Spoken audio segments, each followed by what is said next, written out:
Magandang umaga at live mula dito sa Pag-asa Weather Forecasting Center. Narito na ang lagay ng ating panahon ngayong araw nga ng Martes, unang araw sa buwan ng Hulyo. Nasa second half na po tayo ng taong 2025. As of 4:30 a.m. ay naglabas nga rin po tayo ng thunderstorm advisories mula sa ating iba't ibang mga Regional Services Division ng Pag-asa.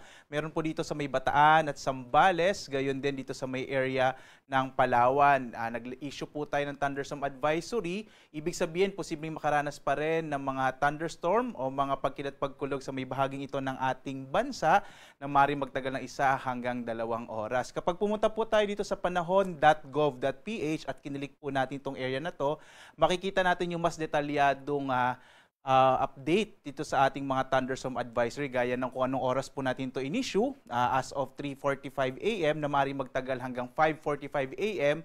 yung ating inaasahang mga pagkilat-pagulog sa may bahagi ng Bataan at Zambales. Kaya inanyayahan ko po kayo na bisitahin itong panahon.gov.ph kung saan makikita nga rin natin ang ating mga thunderstorm advisories, rainfall information at iba pang update sa ating lagay ng panahon. At ngayong araw nga, dito ay inaasahan natin ang patuloy na maulap na kalangitan na may kalat-kalat ng mga pag-ulan dulot ng hanging habagat sa malaking bahagi ng Luzon, gayon din sa may area ng Visayas at hilagang bahagi ng Mindanao. Patuloy pa rin nating minomonitor itong low pressure area na huli nating namataan 650 kilometer silangan ng Infanta sa lalawigan ng Quezon. Sa ngayon po ito ay inaasahan natin na medyo malit pa rin yung tsansa na maging bagyo ngayong araw na ito. Nasa medium chance pa rin po ito.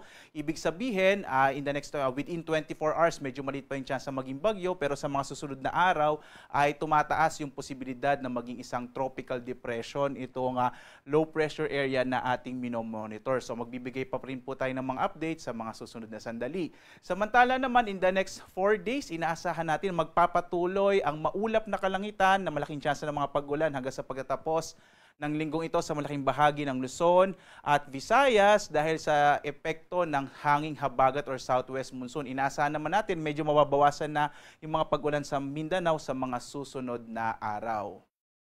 Ngayong araw nga dito sa bahagi ng Luzon, inaasahan natin ang malaking tsansa ng maulap na kalangitan na may mga pag-ulan, partikular na sa may bahagi ng Central Luzon, kasama din dyan yung area ng Calabarzon, Mimaropa, Bicol Region at gayon din itong Metro Manila. Asahan natin malaking tsansa ng pag-ulan sa araw na ito, dulot ng hanging habagat habang yung trough o kaulapan na dala ng low pressure area ay magdadala naman ng maulap na kalangitan na malaking tsansa din po ng mga pag-ulan sa may bahagi ng Isabela, Quirino, kasama din yung Quezon at Aurora at ilang bahagi ng Bicol Region. Ang lalabing bahagi naman ng Luzon makararanas ng mas maliit na tsansa ng mga pag-ulan pero posible pa rin yung mga thunderstorms sa hapon hanggang sa gabi. Asahan din yung medyo maalinsangan at mainit na tanghali.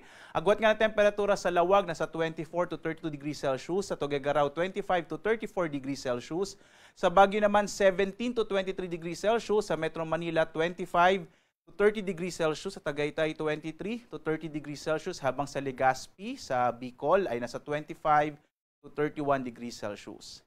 Sa bahagi naman ng Palawan, Visayas at Mindanao, inaasahan din natin ang maulap na kalangitan na malaking tsansa ng mga pag-ulan sa Palawan dulot ng southwest monsoon.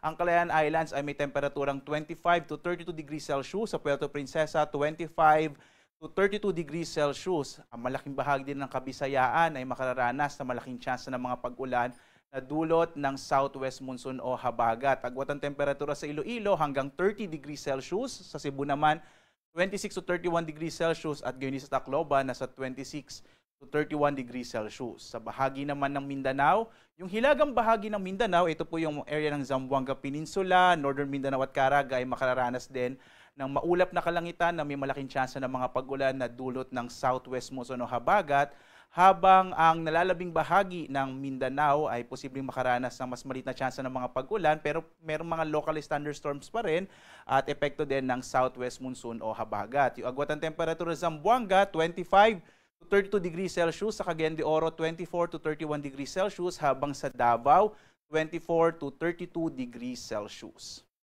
Sa lagay naman ng ating karagatan ay wala po tayong nakataas na gale warning. Ibig sabihin, maaaring pumalaot yung mga sasakyang pandagat at maliliit na mga bangka sa mga baybay ng ating bansa dahil banayad na kasakatamtaman na magiging pag-alon ng ating karagatan. Bagamat mag-ingat kapag may mga thunderstorms, kuminsan nagpapalakas ito ng alon ng ating mga baybayin.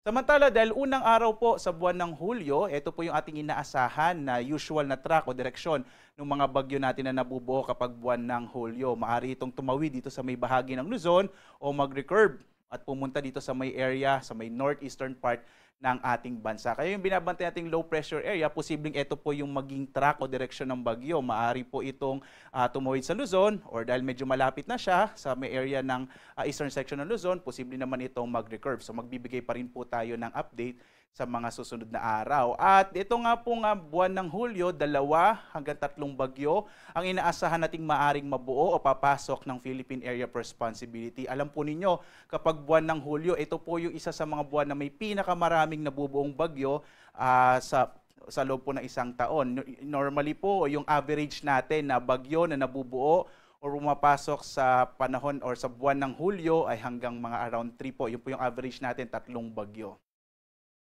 Samantala naman, ang ating araw ay sisikat mamayang 5:31 na umaga at lulubog, ganap na 6:29 ng gabi. At sundan pa rin tayo sa ating iba't ibang mga social media platforms, sa X, sa Facebook at sa YouTube, sa ating YouTube channel. Gayon din po sa ating mga websites, yung pag-asa.doc.gov.ph at maaari din kayo pumunta sa panahon